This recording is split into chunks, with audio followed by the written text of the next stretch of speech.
नमस्कार दोस्तों, स्वागत है आपका अपने YouTube channel village historical place में। आज हम आए हुए हैं उत्तर प्रदेश के श्रावस्ती ज़िले में। श्रावस्ती में एक स्थान है जेतवन, जहाँ पे आज से लगभग 2500 साल पूर्व भगवान बुद्ध ने यहाँ पे 25 वर्षावास किए थे। वर्षावास मतलब जो बरसात के दिन होते हैं, जो बरसात के दिनों में भगवान बुद्ध यहाँ पर आते थे और यहाँ के लोगों को उपदेश देते थे और धर्म के बारे में बताते थे। श्रावस्ती में एक कहानी है। यहाँ पर एक राजा थे जिनका नाम अनाथ पिंडक था। वो भगवान बुद्ध से इतने ज़्यादा प्रेरित थे, उन्होंने भगवान बुद्ध को अपने श्रावस्ती में बुलाने के लिए भगवान बुद्ध से आग्रह किया। तो भगवान बुद्ध ने उन्हें जो है श्रावस्ती में आने के लिए कहा, मगर उस राजा के पास कोई ऐसा स्थान नहीं था कि वो जहाँ पे भगवान बुद्ध को रोक सके, क्योंकि उन्होंने कहा था कोई शहर हो जिसके पास में वो रुकेंगे, शहर से दूर भी हो तो क्योंकि शांत माहौल हो, और जो है गांव के भी लोग आ जाएं, शहर के भी लोग आ जाएं और माहौल भी शांत हो। तो ऐसा स्थान ढूंढना राजा के लिए थोड़ा मुश्किल था। राजा ने एक स्थान ढूंढा, एक बगीचा था। वो स्थान श्रावस्ती के जेतवन में है। तो बगीचा जो है, राजा ने, वो एक व्यक्ति का बगीचा था, तो राजा ने उसे ख़रीदना चाहा, तो उस व्यक्ति ने मना कर दिया। राजा के बहुत रिक्वेस्ट करने के बाद उस व्यक्ति ने कहा कि अगर तुम्हें यह बगीचा चाहिए है तो तुम इस बगीचे में अपने सोने के सिक्के जितने चाहो, सोने के सिक्के बिछा दो। जितने बीच में तुम सिक्के बिछा दोगे उतने बीच में जो है वो तुम्हारा हो जाएगा। तो राजा ने भगवान बुद्ध को बुलाने के लिए, भगवान बुद्ध को अपने राज्य में लाने के लिए, श्रावस्ती में लाने के लिए जेतवन में एक भूमि खरीदी। तो वहाँ पर सोने के सिक्के बिछवाए थे अपने राज्य से मंगवा कर। तो बहुत से सोने के सिक्के थे और उन्होंने बहुत सारे बीच में जो है वो जगह खरीदी हुई थी। तो उस जगह पे भगवान बुद्ध आए और फिर 25 वर्षावास रेगुलरी लगातार भगवान बुद्ध ने यहाँ पे किए। तो इस समय मौजूदा स्थिति में वो कैसा है और वो कैसी भूमि है जहाँ पे महात्मा बुद्ध रहा करते थे, हम लोग अभी देखेंगे। सबसे पहले गेट के अंदर एंट्री करने के बाद साइड में कुछ लिखा हुआ है, अभी हम लोग उसे पढ़ेंगे। एंट्री करने के बाद यहाँ पे टिकट घर है और जेतवन के बारे में कुछ लिखा हुआ है। ये जेतवन का जो है नक्शा भी है कि हम लोग कहाँ पे खड़े हुए हैं, आप लोग देख सकते हैं। और जेतवन को सहेट भी कहते हैं। सहेट स्थित उत्खनन अवशेषों का प्राचीन श्रावस्ती के जेतवन बिहार से समीकृत किया गया है। यहाँ पे भगवान बुद्ध ने 24 से 25 वर्षावास किए। और जो है, जो राजा था उसका नाम सुदत्त था। अब वो गरीबों को बहुत ज़्यादा दान करता था, तो इसीलिए उसका नाम अनाथ पिंडक जो है पड़ गया। अब जो है उसे अनाथ पिंडक के नाम से ही सब लोग जानते हैं। तो यहाँ पे टिकट घर भी है। यहाँ की टिकट 25 रुपये की टिकट है। हम लोग यहाँ से टिकट ले सकते हैं और उसके बाद हम लोग जो है अंदर एंट्री करेंगे। और अंदर एंट्री करने के बाद हम लोग यहाँ पे भगवान रहा करते थे, जो राजा ने जगह खरीदी थी सोने के सिक्कों से, हम लोग उस जगह को देखेंगे। अंदर एंट्री करने के बाद हम लोगों को ये कुछ लिखा हुआ है, अदर किसी लैंग्वेज में है तो पढ़ ही नहीं सकते, आप लोग देख सकते हैं। इसके बाद सामने का जो पूरा सीन है, जो पूरा दृश्य है, बहुत बीच में है, तो हम लोग वो देखेंगे। अभी हम लोग आगे चलते हैं। ये सहेट, ये जगह जो है सब मिट्टी में दब गई थी, जो ये अभी आप लोग आगे देखेंगे। ये खुदाई में मिली हुई है और खुदाई में मिलने के बाद इसे संरक्षित किया गया है। यहाँ पे ये बोर्ड लगा हुआ है, गंडकुटी महास्तूप मंदिर एवं विहार। सबसे पहले हम लोग देखेंगे संघाराम। ये सामने जो आप लोग देख रहे हैं ये संघाराम है। यहाँ पे कई मंदिर बने हुए हैं छोटे छोटे स्तूप टाइप के। तो पहला जो है संघाराम है, ये यहाँ पे उसके बारे में लिखा हुआ है। संघाराम मतलब जहाँ पे संघ रहता था, जहाँ पे जो है भिक्षु लोग रहा करते थे, उसे संघाराम कहते थे।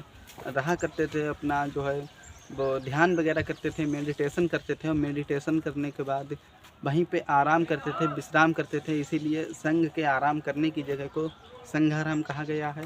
वो एक ये है, यहाँ पे कई ऐसे संघाराम हैं। ये पहला संघाराम है, हम लोग यहाँ पे आके देखेंगे। ये संघाराम यहाँ पर गेट हुआ करता था, जो कि अब नहीं है। खुदाई में ये चीज़ें बहुत नीचे निकली थी, उसके बाद इसे जो है पुनर्निर्माण कराया गया। और अब ये ईंटें आप लोग देख सकते हैं, ये जो ईंटें लगी हुई हैं, ये मौर्य काल की बताई जाती हैं। और उसके बाद हम लोग आगे देखेंगे।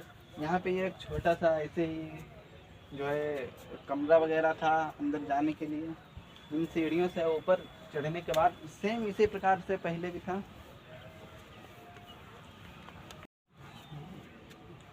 लोग रहा करते थे। आगे ये छोटे छोटे कमरे भी साइड में हैं भिक्षु संघ के, अलग अलग एक एक कमरा। ये मेन गेट था, ये जो 4 हमले से दिख रहे हैं, ये इसके आगे देखेंगे। ये जो रूम वगैरह है आगे, ये जो कट आप देख रहे हैं, चलिए हम लोग सामने से दिखाते हैं। ये पूरी गैलरी है और साइड में ये छोटे छोटे कट बने हुए हैं। ये गेट है, ये कमरा है। यहाँ पे भिक्षु लोग जो है आराम किया करते थे, निवास किया करते थे। ये ऐसे कई हैं, ये आप लोग देख सकते हैं। यहाँ पे पूरा जो है कमरा हुआ करता था, छत वगैरह हुआ करती थी। समय के साथ साथ जो टूटे और गायब होते गए। उसके बाद ये बिल्कुल मिट्टी में दब गए। यहाँ पे खुदाई कराई गई, खुदाई में ये चीज़ें प्राप्त हुई हैं। तो उन्हें जो है वैसा ही दिखाने के लिए फिर से ये इनका पुनर्निर्माण कराया गया है। अब हम लोग आगे चलकर देखेंगे।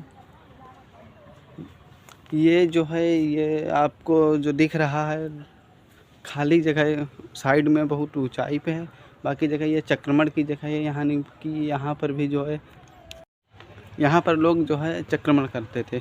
यानी कि अगर कोई भिक्षु संघ अपनी साधना में लीन है, अपनी विपස්සना में लीन है, तो हम लोग जो है अपनी आस्था प्रकट करने के लिए उनका चक्रमण कर लेते थे और जो है चले जाते थे। अगर भिक्षु संघ के पास बात करने के लिए हम लोगों से टाइम नहीं है, तो ये पूरा है। हम लोग एक चक्रमण करके देखते। ये साइड में ऊंचाई पर है, ये इसके बारे में ही आके बताएंगे।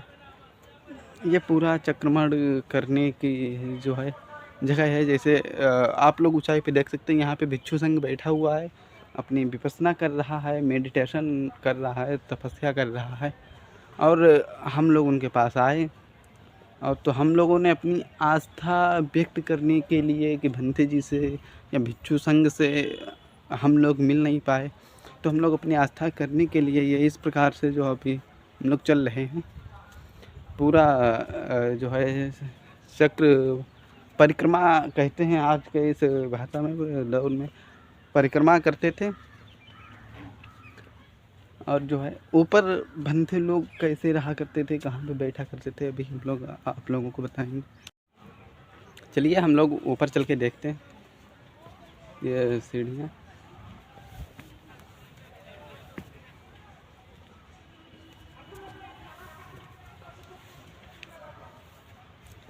ये यहाँ पर जो पूरा एक पोर्शन है, अभी मैंने आप लोगों को दिखाया और मैं एक बार फिर दिखाने की कोशिश कर रहा हूँ। वहाँ से हम लोग सामने से जो नीचे दिख रहा है, वहाँ से हम लोग ऊपर चढ़े थे। और ये चारों तरफ साइड में छोटे छोटे भिक्षु लोगों के निवास स्थान, हम लोगों ने जो चक्रमण किया उसके चारों ओर है। ये जो ऊंचाई दिख रहा है इसके पीछे भी है, और इस साइड में भी। यहाँ पर ये भंते लोग, भिक्षु लोग रहा करते थे। तो ये उनका एक पूरा संघ है, तो इसीलिए इसे संघाराम कहा गया है। यहाँ पर उनके पानी पीने के लिए ये व्यवस्था भी है। ये कुआं है जहाँ ये अब ये ढक दिया गया है। ये कुआं, यहाँ से लोग पानी जो है पीते थे। उसके बाद हम लोग और आगे इसमें चल रहे हैं। कुएं के आसपास में भिक्षु लोग बैठ के जो है ध्यान वगैरह करते थे। और ये जो एक पतली सी गली के बाद एक छोटा सा कमरा दिखाई दे रहा है, इस कमरे में भी ध्यान होता था और सुत्त पाठ होता था। सुत्त पाठ मीन यहाँ पे जो है सुनाया जाता था, क्योंकि उस समय लेखन विद्या कम थी, भगवान बुद्ध के उपदेश बहुत कम लिखे हुए हैं, इसलिए यहाँ पे जो है सुत्त पाठ कराया जाता था। लोग यहाँ से बताया जाता था। और जो भिक्षु संघ का मैन होता था, भिक्षु संघ का अध्यक्ष होता था, वो यहाँ पे बैठ के और ये सामने से लोगों को बताते थे, धर्म के बारे में जानकारियाँ देते थे। ये एक संग्राम हुआ। इस प्रकार से कई हैं और भी, जहाँ पे अभी हम लोग आप लोगों को दिखाएंगे जहाँ पे भगवान बुद्ध खुद रहा करते थे। तो अभी हम लोगों ने एक संग्राम देखा। इस प्रकार से कई और भी बने हुए हैं। और अभी आगे गंधकुटी है। गंधकुटी जहाँ भगवान बुद्ध रहा करते थे, जहाँ से भगवान बुद्ध बैठकर उपदेश दिया करते थे और मेडिटेशन करते थे। अभी वो स्थान भी देखेंगे और भी ऐसे कई स्थान हैं, हम लोग आगे चल के भी देखेंगे। हम लोग आगे चल के अभी देख रहे हैं और भी यहाँ पे कई प्रकार की कई चीज़ें हैं। ये तो अभी हम लोगों ने पहला संग्राम देखा था। और उसके बाद यहाँ पे बौद्ध वृक्ष स्तूप नंबर 8 एवं H स्तूप, F एवं G भी यहाँ पे हैं। यहाँ पे भी हम लोग बौद्ध वृक्ष देखेंगे। बौद्ध वृक्ष पीपल वृक्ष को कहते हैं। एक मान्यता है कि जब भगवान बुद्ध यहाँ पे रहा करते थे और यहाँ पर रहने के बाद जब भगवान बुद्ध जा रहे थे, तो अनाथ पिंडक ने भगवान बुद्ध से कहा कि आप तो जा रहे हैं और हम लोगों में एक ऐसी आस्था है आपके लिए कि आपके ना होने पर जो है हम लोग यहाँ पे कैसे जो है धर्म का पालन करेंगे। तो उन्होंने भगवान बुद्ध की मूर्ति बनाने का आग्रह किया अनाथ पिंडक ने कि हम आपकी एक मूर्ति बनवाना चाहते हैं, ताकि आपकी अनुपस्थिति में भी हम लोग जो है यहाँ पे आपको मानते हुए, आपको प्रत्यक्ष रूप से जो है मानते हुए और जो है आपकी पूजा वंदना कर सके। तो भगवान बुद्ध ने यहीं से मूर्ति पूजा का विरोध किया था। मूर्ति पूजा ना करने से लोगों को कहा था और भगवान बुद्ध ने अनाथ पिंडक को मूर्ति पूजा की बजाय एक बौद्ध वृक्ष लगाने को कहा था, पीपल का वृक्ष लगाने को कहा था। तो अनाथ पिंडक ने भगवान बुद्ध की बात मानी और यहाँ पर जो पीपल का वृक्ष लगाया गया है, वो जहाँ से भगवान बुद्ध ने ज्ञान प्राप्त किया था, वहीं से उस वृक्ष की एक शाखा तोड़ के लाई गई और अनाथ पिंडक के हाथों के द्वारा यहाँ पर लगाई गई। वो बौद्ध वृक्ष आज भी अभी हम लोग उस बौद्ध वृक्ष को भी देखेंगे, जो उसी समय से लगा हुआ है, चला आ रहा है। अभी हम लोग आगे चल के देखेंगे। यहाँ पर कई हजारों की संख्या में भिक्षु लोग रहा करते थे। तो ये स्थान आप लोग देख सकते हैं, साइड में ये मैदान वगैरह है। यहाँ पे जो है स्टोव टाइप के ये कुछ हैं।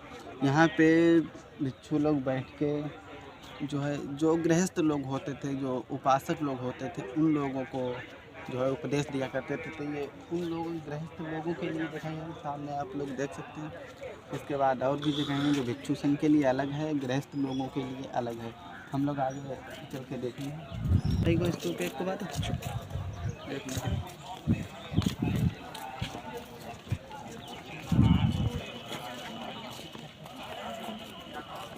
लिखा हुआ है, शिलालेख लिखा हुआ है स्तूप 8।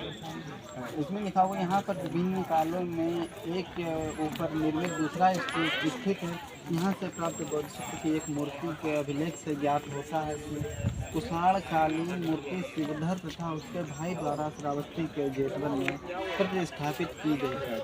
इसे मथुरा के सामूहिक मूर्तिकार ने यहाँ पर अनाथ पिंडक के बाद भी कई राजा हुए जो अपना पुण्य कमाना चाहते थे। तो अनाथ पिंडक ने जितना बनवाया वो टूटता जरूर है, तो वो टूटा तो दूसरे राजाओं ने उसे पुनर्निर्माण कराते हुए तो यही यहाँ पर वही है। यहाँ पे दूसरा स्तूप है जो कुषाणकालीन मूर्ति शिवधर थे यहाँ के एक राजा क्या जो है पूंजीपति, उन्होंने भगवान बुद्ध की मूर्ति बनवाई थी जो कि मथुरा से आए हुए मूर्तिकारों ने बनाई थी। अब यहाँ पे हम लोग आगे चल के देखेंगे। यहाँ पे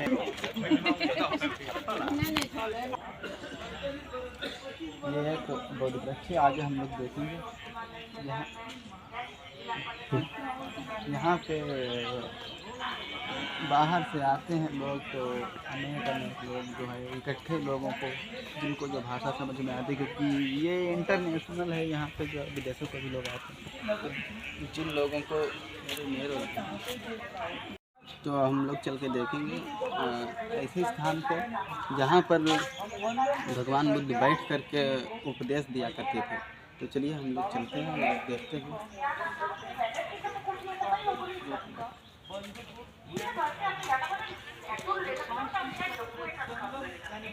तो सामने आप लोग ये देख सकते हैं जो ऊंचाई पर बना हुआ है, यहाँ पे जो है भगवान बुद्ध बैठते थे और नीचे बैठे हुए भिक्षु संघ को उपदेश दिया करते थे।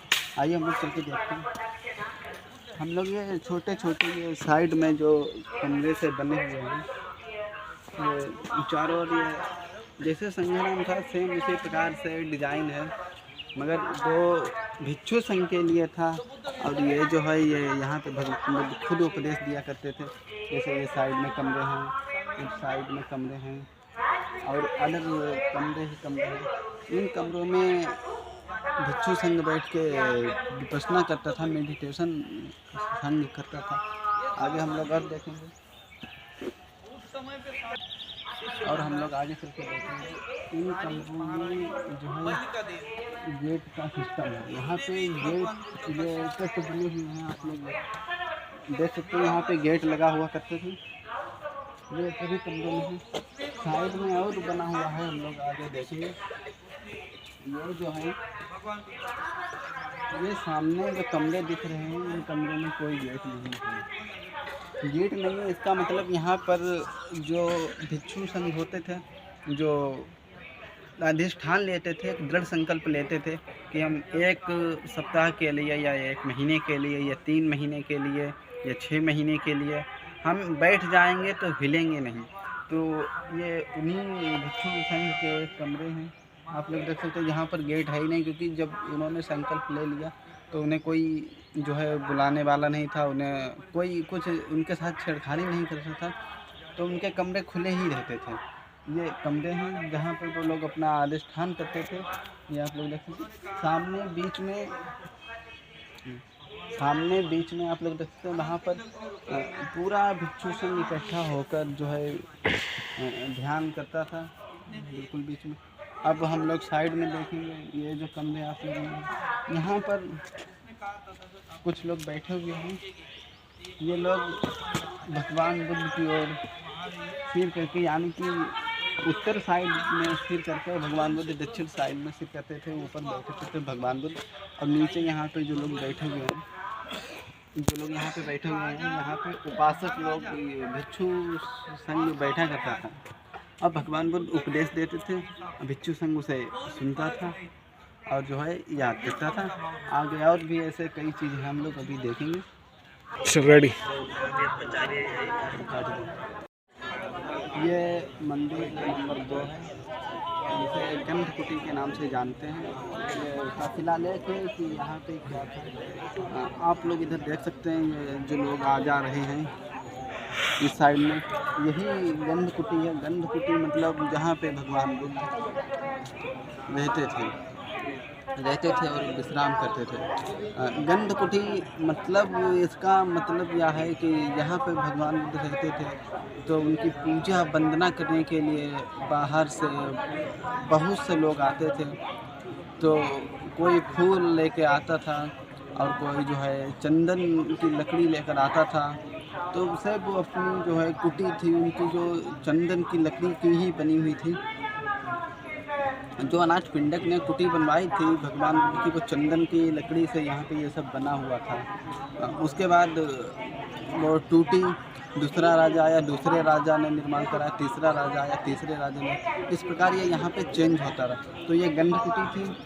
तो जब भी कोई आता और इतने बड़े क्षेत्र में अगर किसी से पूछता कि भगवान बुद्ध कहाँ पे हैं, तो लोग कह देते थे कि जहाँ से गंध आ रही है, अच्छी सी खुशबू आ रही है, वहीं पे भगवान बुद्ध मिलेंगे आपको। तो इसी से इसका नाम गंधकुटी पड़ा है। अब ये हम लोग गंधकुटी देखेंगे जहाँ पे भगवान बुद्ध खुद रहा करते थे।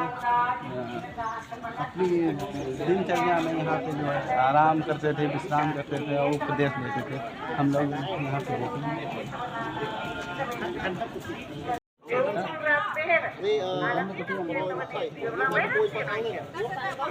ये जो यहाँ पे ये एक छोटा सा टाइप का है, 1 2 3 4 5 ये बुद्ध की 7 अवस्थाएं हैं, जिन 7 अवस्थाओं को प्राप्त करने के बाद कोई भी वो जो है मोक्ष को प्राप्त हो जाता था।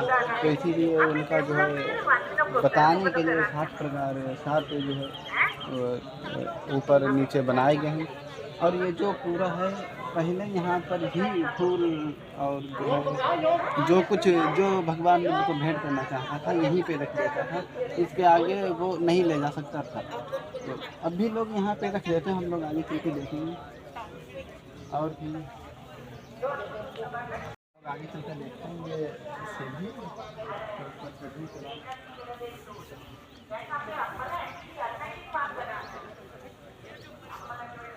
ये जो स्थान दिख रहा है ये पूरा खाली बड़ा सा यहाँ पर कमरा हुआ करता था और यहाँ पर भगवान बुद्ध उपदेश दिया करते थे, लोगों को बताते थे ज्ञान धर्म की बातें, ज्ञान की बातें और बहुत कुछ जो है लोगों को उन्हें जीवन और मृत्यु से मुक्त कराने के लिए या कहीं पर मोक्ष प्राप्त कराने के लिए। ये जो आगे स्थान है जहाँ पे लोग अभी पूजा कर रहे हैं, यहाँ पे भगवान बुद्ध विश्राम करते थे और वहीं से बैठ के इधर लोगों को जो है उपदेश दिया करते थे। अभी वो लोग अभी पूजा कर रहे हैं उन्हें जो है साक्षी मान के, और उन्हीं को साक्षी मान के कुछ लोग अभी वहाँ पे फूल वगैरह चढ़ाते हैं, रखा हुआ है। हम लोग और चल के देखेंगे और भी ऐसी कई प्रकार की चीज़ें हैं श्रावस्ती में, अभी हम लोग आगे चल के देखेंगे।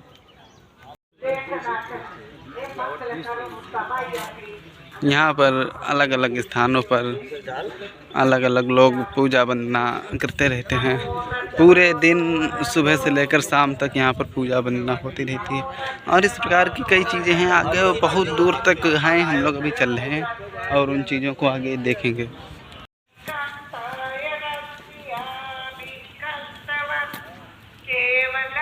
ये यहाँ पे मंदिर 3 है। यहाँ पे बौद्ध वृक्ष के उत्तर में स्थित और पूर्व में यह मंदिर जेतवन के पवित्र स्थानों में से है कि यहाँ पर जितने भी मंदिर हैं उनमें से और पवित्र स्थानों में से एक स्थान यहाँ पर भी है, अभी हम आप लोगों को दिखाएंगे। कहा जाता है कि यहाँ पर अनाथ पिंडक ने बिहार का निर्माण कराया था। वहाँ पे भगवान बुद्ध रहते थे और उपदेश देते थे, जो अभी हम लोगों ने बताया। और यहाँ पर भगवान बुद्ध जो है अपने आवासीय रूप में उपयोग से इसे गौरवान्वित किया है। यहाँ पर भगवान बुद्ध टहला करते थे और यहाँ पर ह्वेनसांग ने 7वीं शती ईस्वी में ईंट निर्मित एक लघु मंदिर में प्रतिस्थापित देखा था। तो चलिए हम लोग अब वो मंदिर भी देखते हैं जहाँ पे भगवान बुद्ध टहला करते थे। ये वो मंदिर है जहाँ पे महात्मा बुद्ध टहला करते थे। ये जो हमने अभी बताया कि 2 छोटे छोटे चबूतरे टाइप के हैं, एक ये है और एक ये चबूतरा है जिन पे भगवान बुद्ध टहला करते थे और यहीं पर जो है भगवान बुद्ध रहते थे। और यहाँ पर भगवान बुद्ध ने रह कर इस धरा को, पवित्र धरा को जो है भारत के इतिहास में अमर कर दिया। और यहीं पास में एक कुआं है, ये आप लोग देख सकते हैं। उस प्रकार के कुएं ऐसे होते थे। इस कुएं से पानी भरने के बाद भगवान बुद्ध उधर अपना जो है ये जो पूरा ये कुआं अब जो है पूरा जो है बंद हो चुका है।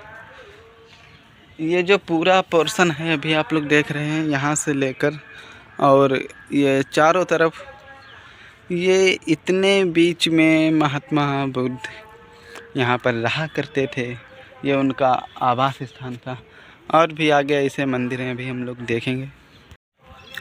अब हम लोग उस बोधि वृक्ष के पास चलेंगे, उस बोधि वृक्ष को देखेंगे जहाँ पर अनाथ पिंडक ने जो बोधि वृक्ष लगाया था। और ये बोधि वृक्ष उस जो गया में स्थित है, वो एक बोधि वृक्ष जहाँ पर महात्मा बुद्ध ने वो सिद्धार्थ से बुद्ध बने, जिस वृक्ष के नीचे बैठ के बने, उसकी ही एक शाखा टूट के, एक डाली टूट के आई थी और यहाँ पर लगाया गया था। और वो वृक्ष अब भी है। कहा जाता है कि जो यहाँ पे उस वृक्ष का जब शोध किया गया तो ये वही वृक्ष है, क्योंकि पीपल भी कई वर्ष पुराना चलता है और उसे संरक्षित भी किया गया है, उसकी देख रेख की जाती है। तो अभी हम लोग आगे चल के वो वृक्ष देखेंगे।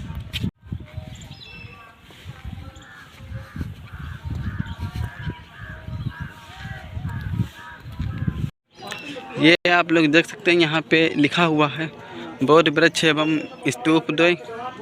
यह वृक्ष उस स्थल का रोहतक माना जाता है जहाँ अनाथ पिंडक ने एक बोध वृक्ष का आरोपण किया था। सिंहली ग्रंथ पूजा बलिय में इस पुण्य कार्य की कथा वर्णित है। यह स्तूपद्वय जो आयताकार कमरे के रूप में दृष्टिगत होता है, बोध वृक्ष की पीठिका के पूर्व में स्थित है। ये क्रास के सामान्य आकार के हैं तथा इसमें अस्थिकोष्ठ स्थित हैं। इन स्तूपों से पूर्व की ओर पाए गए अवशेष संभवतः स्वर्णकार की कार्यशाला के हैं। यह आप धारणा इस तथ्य पर आधारित है कि इस भवन से एक शुद्ध स्वर्ण पिंड, राख का ढेर तथा मिट्टी की कठाली, धातु गलने वाला पात्र प्राप्त हुई थी। इसकी शेष दीवारें 1.5 मीटर ऊंची हैं, जिनके बड़े आकार के ईंटों के द्वारा बढ़िया चुनाई से की गई हैं। तो चलिए आप लोग, अभी हम लोग चल के देखते हैं। यहाँ पे जो है जूते बाहर निकालते हैं। अब हम लोग ये वही बोध वृक्ष है जिसे अनाथ पिंडक ने अपने हाथों से बनाया, लगाया था। इस पर अब मिट्टी थोप दी गई है कई वर्षों से, ताकि जो है यह सुरक्षित रहे। इस पर कई बहुत ऊंचे तक मिट्टी ठोकी गई। और ये जो सीढ़ियाँ टाइप की हैं, ये डालों को, शाखाओं को रोकने के लिए ये बनाया गया है, ताकि वो नीचे ना आए। इसको सुरक्षित करने के लिए आप लोग इसे देख सकते हैं। ये बोधि वृक्ष गया से आए हुए बोधि वृक्ष की शाखा से ही लगाया गया है। कुछ लोग जो है इसकी उपासना के लिए इसका चक्रमण भी करते हैं। हम लोग एक इसका पूरा जो है चक्रमण करके देखते हैं इसके। और यहाँ पे ये जो है, यहाँ पे लोग बैठ के आज के भी इस दौर में मेडिटेशन करते हैं। अभी लोग नहीं हैं, लोग यहाँ पे हमेशा बैठे रहते हैं और मेडिटेशन यहाँ पर चलता रहता है। बहुत से लोग आते हैं, अपना मेडिटेशन करते हैं। तो ये आप लोग देख सकते हैं, ये बोधि वृक्ष का एक घेरा बना हुआ है कि इतने बीच में ये है। और पीछे से बोधि वृक्ष आप लोग देख सकते हैं। इसे रोकने के लिए, इनकी शाखाओं को रोकने के लिए ये सीढ़ियाँ जो है बनाई गई हैं। उन पे ये इनकी शाखाएं रखी हुई हैं। ये साइड में एक दूसरा भी लगा हुआ है, ये शायद दूसरे दौर का होगा, आप लोग देख रहे हैं। चलिए अब हम लोग आगे चल के, और भी यहाँ पे ऐसे कई स्तूप हैं, कई मंदिर हैं जो हम लोग अभी आगे चल के देखेंगे। चलिए आगे और भी कई चीज़ें हम लोग अभी आगे चल के देखेंगे। और भी ऐसे कई स्तूप बने हुए हैं, कई मंदिर बने हुए हैं। यहाँ पर जो है बुद्ध के समय का एक बहुत बड़ा हत्यारा अंगुली माल, आप लोगों ने नाम ज़रूर सुना होगा, जिसने 1000 लोगों को मारने का संकल्प लिया था। वो भी यहाँ पे आया था और उसने भी यहाँ पे जो है धर्म की बातें लोगों को बताई थी। उसका भी एक मंदिर है यहाँ पे, अभी हम लोग देखेंगे, आगे चल के देखते हैं। हाँ लोग यहाँ पे तो पासमा जो है आप लोग सामने देख सकते हैं।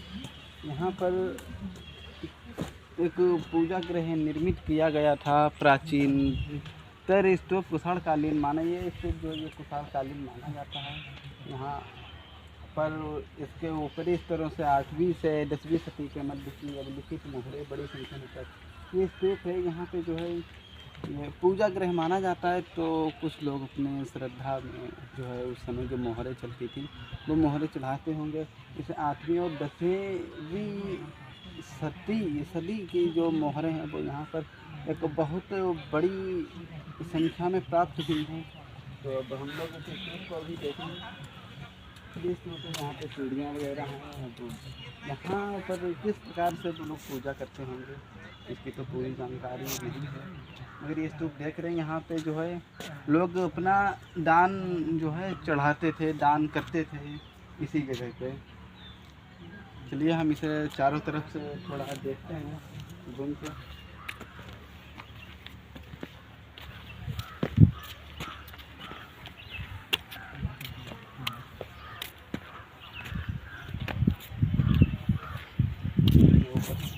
और ऊपर जो है बिल्कुल कुछ भी नहीं है और बहुत ऊंचा है, तो शायद यहाँ पे मूर्ति वगैरह रहती होगी और सामने से यहाँ पे अपना दान जो करना चाहते हैं वो दान करते हैं। चलिए और भी कई स्तूप हैं, हम लोग आगे चल के देख रहे हैं उन स्तूपों को। यहाँ पर आगे हम लोग देखेंगे एक 8 स्तूपों का समूह है और उसके बाद मंदिर साइड में कुछ बने हुए हैं। मंदिर नंबर 11, मंदिर नंबर 12 एवं मंदिर नंबर 19 ये बुद्ध मंदिर ही है। तो अभी हम लोग आगे देखते हैं इन मंदिरों को। चलिए ये रास्ताएं बनी हुई हैं और अभी हम लोग जो है मंदिरों को देखेंगे कि किस प्रकार के जो है मंदिर थे। ये मंदिर के लिए रास्ता है। यहाँ पे मंदिर नंबर 11 एवं 12 ये सामने आप लोग देख सकते हैं। ये हम लोग ऊपर चढ़े और ये देखा, ये मंदिर मतलब यहाँ पर जो है जब भगवान बुद्ध रहा करते थे और वो जब भी नहीं रहते थे तब भी भिक्षु संघ एक होता था और भिक्षु संघ के अध्यक्ष भी होते थे जो उनमें बड़ा भिक्षु होता था। तो एक एक भिक्षु संघ को एक पूरा जो है एक बड़े संघ को जो हाल बनाए जाते थे, जो उनके रहने के आवास बनाए जाते थे, वो हम लोगों ने अभी देखे। अब ये जो मंदिर टाइप के हैं ये छोटे छोटे हैं। यहाँ पर एक ही भिक्षु रहता था और यहाँ पर अलग अलग देशों से, अलग अलग प्रांतों से, अलग अलग राज्यों से लोग आते थे। तो जिस व्यक्ति को जो भाषा समझ में आती थी वो अपने क्षेत्रीय भिक्षु के पास जाता था ज्ञान लेने के लिए। तो ये जो मंदिर छोटे छोटे जैसे ये आप अभी मंदिर देख रहे हैं, ये छोटे छोटे ये उसी भिक्षु के हैं जिनके पास बाहर से लोग अपने धर्म के विषय में जानकारी, धर्म की जो है बातें सीखने के लिए आते थे। तो वो भिक्षु उसी भिक्षु से मिलते थे जो उनके क्षेत्र का होता था। तो ये भी किसी एक क्षेत्र के भिक्षु रहे होंगे, भिक्षु जो उनका ये मंदिर अब बोल सकते हैं मंदिर है, उस समय उनका आवास था। तो ये आप लोग देख सकते हैं, अभी हम आपको दिखाएंगे अंदर चल के। ये अंदर आए हम लोग, ये देख सकते हैं।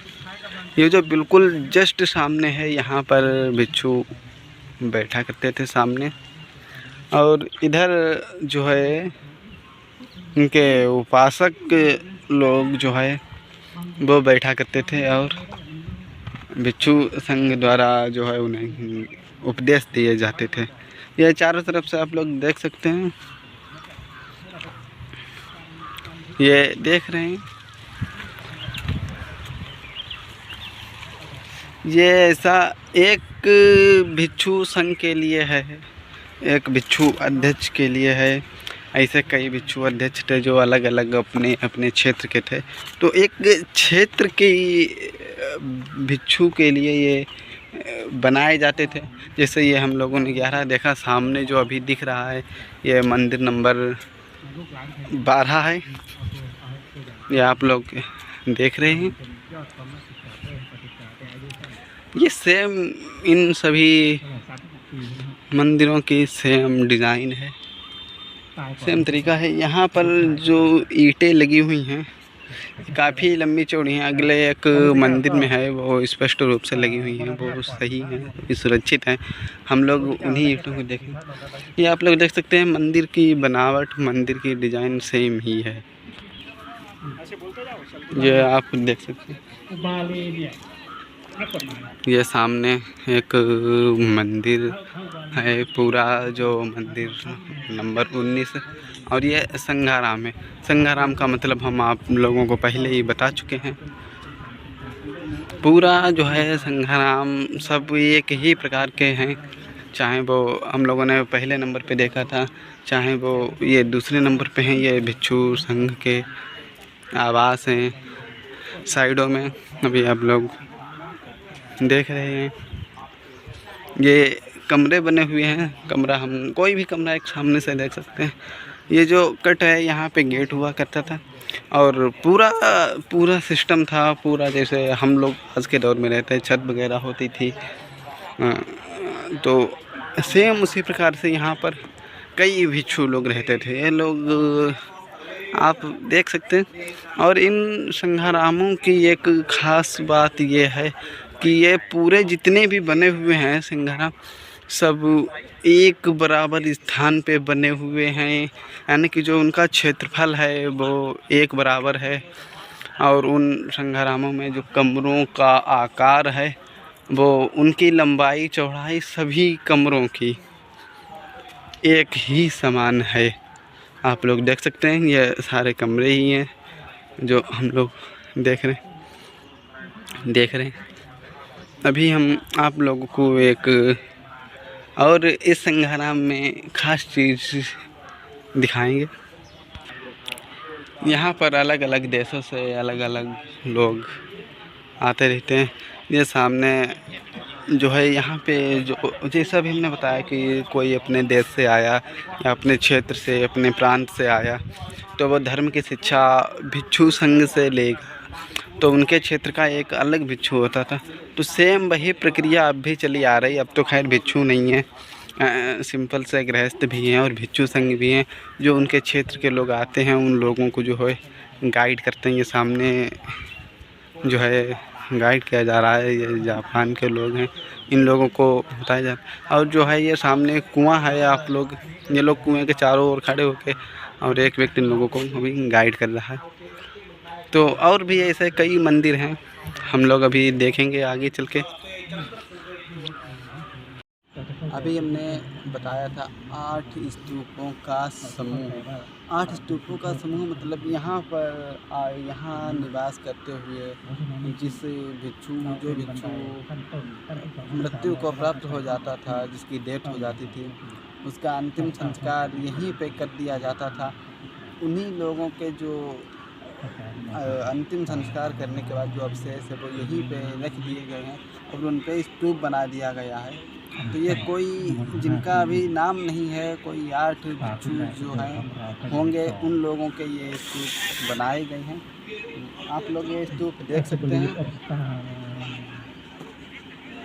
ये 8 स्तूप जो गोल गोल हैं, ये भिक्षु लोगों की जो है आज की भाषा में कहें तो ये समाधि वगैरह हैं। जो यहाँ के 8 भिक्षु थे मुख्य रूप से उन लोगों की ये समाधि है। ये आप देख सकते हैं। अभी और भी यहाँ पर ऐसे कई चीज़ें हैं जो हम आप लोग अभी हम आप लोगों को दिखाएंगे उस समय का एक बना हुआ कुआं, जिसे आज के समय में थोड़ा डेवलप तो किया गया है, मगर वो कुआं लगभग वैसा ही है।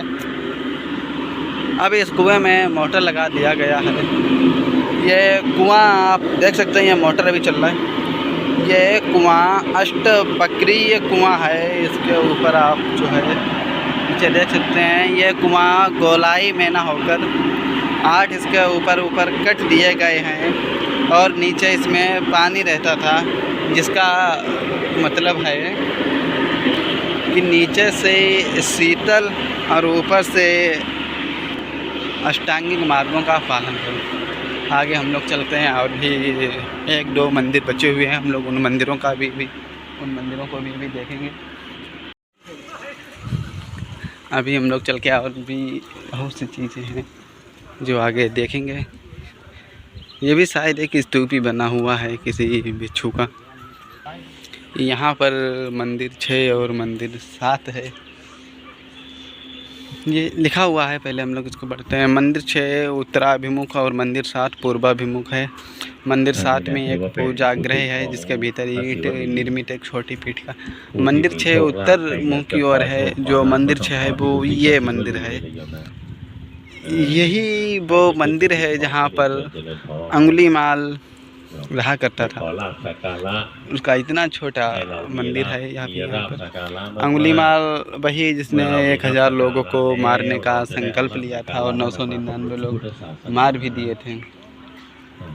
उसके बाद बुद्ध के संपर्क में आया, बुद्ध धर्म को स्वीकार किया और जो है बुद्ध धर्म को स्वीकार करने के बाद बुद्ध धर्म को पूरे विश्व में फैलाने के लिए पूरे जीवन भर कार्य करता रहा। ये मंदिर नंबर 7 है जहाँ पे अभी कुछ लोग हैं। ये एक पूजा गृह है, यहाँ पे पूजा की जाती थी। आप लोग ये देख सकते हैं, अभी भी यहाँ पे भिक्षु लोग बैठे हुए हैं और कुछ जापानीज लोग यहाँ पर आए हुए हैं जो पूजा वगैरह कर रहे हैं। आप लोग देख सकते हैं। अभी हम लोग और भी 1-2 मंदिर वगैरह हैं, वो भी देखेंगे। अभी ये भी एक चबूतरा सा है।